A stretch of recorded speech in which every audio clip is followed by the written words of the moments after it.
Hi, I'm at the Panama City Publishing Company Museum and I'm here with Ellen Maplesden. How are you today? Just fine. And this is such a wonderful place to visit, all of the history, and of course St. Andrews has so much history as well. It's an interesting place, and you have a walking tour, a free walking tour. So tell our viewers about that. We have the free walking tour every Wednesday and Friday at 1:30. It's what I love to do, walk and talk St. Andrews. And you grew up here, your did. family history is here. It is, yes. I go way back. And so what type of things are people going to learn or see while they're on the tour? St. Andrews is really a microcosm of American history, and we go back 13,000 years in a 2-block walk. So just a little bit of everything during all the times that we've been here. It really is just a short walk, but you're going to take in so much during that time. Lots of stories, lots of stories. What is one of your favorite things to talk about?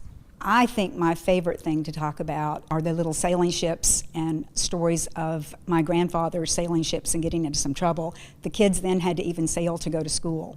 You were telling me sometimes you remember things from your childhood and you're not sure if they've happened or not. That's exactly right. Do you want me to tell you one? Do. The man buried alive in the lot next door. That's all I'm going to say, but it was in the 1950s. Wow. If you want to find out, you're going to have to come take the tour. You got to take the tour again. When does the tour happen? Wednesdays, Fridays at 1:30. And just come and meet at the museum. It's a fantastic tour, just so much information, and it's led by Ellen, who is so passionate about it. So come out to St. Andrews, and I will see you back here with more local news.